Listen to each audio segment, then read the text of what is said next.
बौद्ध स्तूप पर चढ़ना मना है।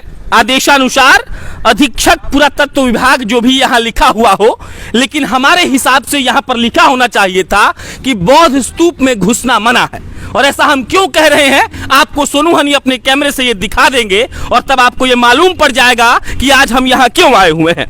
ये कहानी का पहला भाग था। अब दूसरा भाग सुनिए। दूसरा भाग कहानी का ये है कि लड़का सब हमको फोन किया और बोला कि सेब केसरिया स्तूप के नाम से हम लोग एक कैंपेन करने जा रहे हैं, आप उस कैंपेन का साथ दीजिए। हमको मालूम था कि उस कैंपेन से कुछ नहीं होने वाला है, लेकिन हम फिर भी सोचे कि अगर यहाँ पर कोशिश हो रही है तो हम आकर दिखा देते हैं कि केसरिया स्तूप, जिसको विश्व के सबसे बड़े स्तूप होने का गुमान है, उसकी क्या स्थिति है।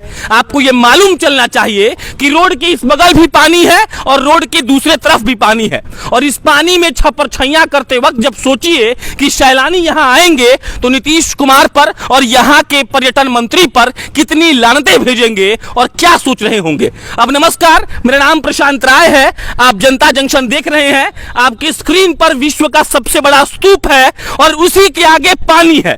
यह पानी दिखा रहा है कि जब सदन में नेता लोग इस बात पर चिल्लाते हैं कि हमने यहाँ का कल्याण किया है, तो उस कल्याण का एक नजारा आप देख लीजिए। मतलब विश्व के सबसे बड़े स्तूप के प्रांगण के भीतर से आपको दिखा रहे हैं कि इस पानी को निकालने का कोई प्रावधान हमारी सरकार ने नहीं किया है। आपको यह मालूम पड़ जाएगा कि हमारी सरकारों ने सिर्फ यहां पर धंधा किया है और उनके हिसाब से इस स्तूप का कोई महत्व नहीं है। अगर होता तो इस विश्व के सबसे बड़े स्तूप का स्थिति ये नहीं होता। ये पानी दर्शा रहा है कि सोचिए कि जिस बुद्धा सर्किट की हम बात करते हैं, जिस बिहार में पर्यटन का जिक्र हम करते हैं, उस बिहार के पर्यटन की ये स्थिति है कि यहां पर पानी लगा है और कोई भी देखने वाला नहीं है। हम ये सोचते हैं कि बौद्ध स्तूप जो विश्व का सबसे बड़ा स्तूप है, वहां पर सैलानी क्यों नहीं आते हैं। इसका साक्षात उदाहरण आप यहां पर देख सकते हैं। सैलानी आएंगे तो कैसे आएंगे। वो लड़के जो इसके लिए कैंपेनिंग कर रहे हैं, शायद उनको नहीं पता कि हमारी सरकार कुंभकर्णी नींद में सोई हुई है और उसको इस बात से कोई मतलब नहीं है कि केसरिया का कोई स्तूप खराब हो गया है, या केसरिया के कोई स्तूप के पास पानी लगा है, या केसरिया के विश्व के सबसे बड़े स्तूप का प्रांगण एकदम गंदा पड़ा हुआ है और इसको देखने वाला भी कोई नहीं है। आगे बढ़ते रहेंगे और आज आपको परिभ्रमण करके दिखाएंगे। यहां पर जो बुद्ध भगवान जी महापरिनिर्वाण के लिए आए होंगे तो पछता रहे होंगे कि कौन से ऐसे राज्य में हम आ गए जहां विश्व के सबसे बड़े स्तूप का होना भी दुर्लभ होता है, और जहां विश्व का सबसे बड़ा स्तूप है भी तो उसका संरक्षण सरकारों ने सही तरीके से नहीं किया है। आपको यह दिखना बहुत जरूरी है कि विश्व के सबसे बड़े स्तूप को किस प्रकार से हमारी सरकार ने सजो कर रखा है। आपको यह जानना बहुत जरूरी है कि हमारी सरकारों को इस बात से कोई मतलब नहीं है कि यहां पर कुछ ऐसा मतलब धरोहर टाइप का है जिसको संरक्षण किया जा सकता है तो उसको किया जा सके। बाकी अंग्रेजी और हिंदी दोनों में लिखा हुआ है इस स्तूप के बारे में और आपको पढ़कर सुनाते हैं, और जब जब पढ़ते रहेंगे तो नीतीश कुमार अपने आप को यह समझते रहिएगा आप कि आपने बिहार को सुनियोजित तरीके से सिर्फ और सिर्फ बर्बाद किया है। लिखा है यहां पर बौद्ध स्तूप केसरिया। आइए सुनो, दिखाइएगा। यहां पर पूर्व में स्थानीय स्तर पर पौराणिक राजा बेन का गढ़ या देउरा के नाम से प्रसिद्ध यह संरचना एक बौद्ध स्तूप का भग्नावशेष है जो 23.81 एकड़ में भूभाग में फैली है।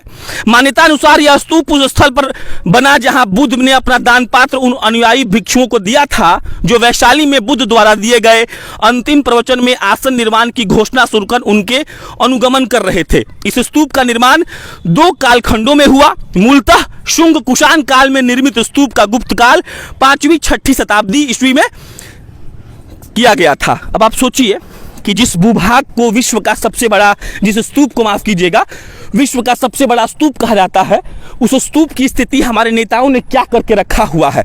जब सेब केसरिया कैंपेन चलेगा 5 अगस्त को, तो ये दिखाइएगा फुटेज को कि इसी गड्ढे में हमारी बिहार की सरकार सोई हुई है और इसी गड्ढे में कोई सैलानी आकर गिर जाएगा और कोई देखने वाला नहीं होगा।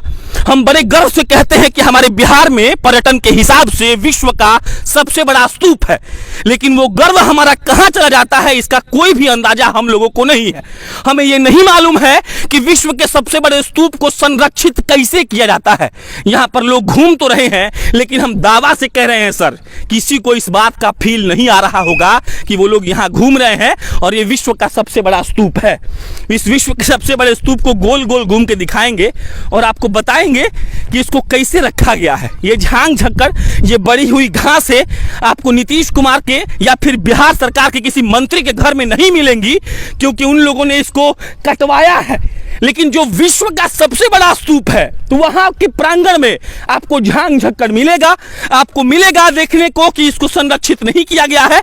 आपको टूटे हुए इमारतें मिलेंगी, आपको टूटा हुआ भूभाग मिलेगा जो पहले बनाया गया था। और हम इस बात पर चिल्लाएंगे। अब सोचिए, इसको बनाया गया होगा बैठने के लिए, अब यहाँ कैसे कोई बैठेगा? यहाँ झांग झक्कड़ देख लीजिए, इसमें तो कोई सांप निकल जाए तो आप क्या कर लीजिएगा? अगर इसको पूरा काट कर, ये दिखाइए सोनू, इसको पूरा काट कर अगर व्यवस्थित किया गया होता, तब ना आपको मालूम पड़ता कि विश्व का सबसे बड़ा स्तूप कितना बेहतर हो सकता था। और हमारी सरकारों ने इसको कितना बदतर बना दिया। अब गोल गोल घूम रहे हैं आपको ये दर्शाने और दिखाने के लिए कि बिहार के पर्यटन के हिसाब से बिहार की सरकारों ने और यहाँ के मंत्रियों ने सिर्फ इसको बर्बाद करने का काम किया है। विश्व का सबसे बड़ा स्तूप, जहां सैलानियों का भरमार होना चाहिए, अगर वहां सैलानी नहीं आ रहे हैं तो इसका पूरा का पूरा जिम्मेदारी यहाँ की सरकारों को और यहाँ के मंत्रियों को जाता है। दिखाइए सोनू, ये बड़ी हुई घास, बड़ी हुई झांग झक्कड़ इस बात के सबूत है कि हमारी सरकारों को इस बात से कोई भी मतलब नहीं है कि यहाँ पर सही तरीके से इसका रख रखाव हो सके। ये सरकार चाहती ही नहीं है कि बिहार में अगर कोई पर्यटन स्थल है तो उसको सही से विकसित किया जाए। अगर बुद्धा सर्किट की हम बात करते हैं तो सरकार को इस बात से मतलब नहीं है कि भगवान बुद्ध जब यहाँ महापरिनिर्वाण के लिए आए थे और उसके बाद इस स्तूप का निर्माण हुआ, जो विश्व का सबसे बड़ा स्तूप है, उसका स्थिति अंदर से अगर ये देख लीजिएगा आप, तो आपको मालूम पड़ जाएगा कि हमारी सरकारों ने इसको सजोने का काम किया रही है। हमारे साथ सोनू हनी है जो बार बार ये कहते रहते हैं कि विश्व के सबसे बड़े स्तूप के नाम पर, यहाँ धरोहर के नाम पर यहाँ प्रोग्राम होता है, करोड़ों रुपए का आवंटन होता है, लेकिन उन करोड़ों रुपए का क्या होता है इसका कोई भी हिसाब किसी के पास कभी भी नहीं होता है। बाकी ये स्तूप इस बात का सबूत है कि हमारे बिहार में बहुत चीजें ऐसी हैं जिसको देखा जा सकता है, बहुत चीजें ऐसी भी हैं जिस पर गौर किया जा सकता है, लेकिन हमारे सरकार के मंत्रियों ने, हमारे सरकार के नेताओं ने और हमारी सरकार खुद, हम किसी भी सरकार की बात कर ले, उन सरकारों ने कभी ऐसी चीजों पर ध्यान नहीं दिया। सोनू ये फुटेज दिखाते रहे ना, ताकि लोगों को ये मालूम पड़ सके कि विश्व के सबसे बड़े स्तूप के अंदर, मतलब कि उसके प्रांगण में स्थिति कैसी है, कैसे पेड़ बढ़े हुए हैं, कैसे घास बढ़ चुके हैं। और यहाँ पर एक मशीन भी शायद नहीं दिया गया होगा कि इन मशीनों से इसका कल्याण हो सके। बाकी अगर पानी की बात करते हैं तो हम कहते हैं कि पीने का पानी कम है, लेकिन हमारे स्तूप में पानी भरा हुआ है।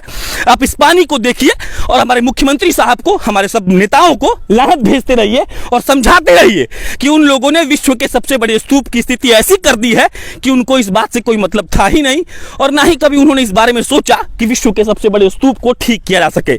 हम जानबूझकर गोल गोल घूम रहे हैं ताकि आपको ये दिखा सके कि विश्व के सबसे बड़े स्तूप को कैसे रखना चाहिए और विश्व के सबसे बड़े स्तूप को बिहार सरकार ने कैसे रखा है। और तब आपको मालूम पड़ जाएगा कि हमारी सरकारों ने इस पर कितना ध्यान दिया है, और तब आपको मालूम पड़ जाएगा कि ये बड़े हुए पेड़, ये बड़े हुए झांग झक्कड़ इस बात के सबूत है कि यहाँ की सरकारों ने सिर्फ यहाँ बर्बाद करने का काम किया है और कोई काम इन लोगों से नहीं हो सकता है। इतना चिल्लाहट के बाद सोनू हनी को बुलाए हैं, वो सोनू हनी जो यहीं के रहने वाले हैं, और वो सोनू हनी जिनसे जब भी केसरिया में आते हैं तो पहला पड़ाव मेरा केसरिया स्तूप ही होता है।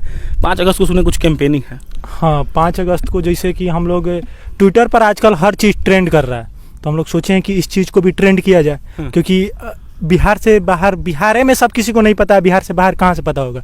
ये खाली बिहार का धरोहर नहीं है, केसरिया का धरोहर नहीं है, चंपारण का धरोहर नहीं है, ये पूरे हिंदुस्तान का धरोहर, क्योंकि हिंदुस्तान में क्या पूरे विश्व में इसके अलावा और सबसे बड़ा स्तूप यही है, इकलौता यही है। और जिसको आप देख रहे होंगे धीरे धीरे गर्त में जा रहा है, हमको लगता है कि आने वाले 8-10 साल में कहीं इसका नामो निशान मिट जाए। जैसे कि स्थिति है यहाँ पे आप देख रहे होंगे, जैसे पेड़ पौधा सब आप देख रहे होंगे, इसका स्थिति धीरे धीरे गर्त में जा रहा है। और इस पर अभी तक जितना भी लोग बहुत अभी हाल फिलहाल में यहाँ पे आके फ़ोटो वोटो खिंचवा के गई थी स्थानीय विधायिका, पर पता नहीं इसका कब तक उद्धार हो पाएगा। लगता है कि ट्विटर कैंपेन से कुछ होगा। ट्विटर से शायद ना हो, पर लोगों तक की बात तो पहुँचेगा। हम लोग का है कि इसको अभी तक कोई जानिए नहीं रहा है, पहले जान तो जाए लोग कि हाँ ये है भी।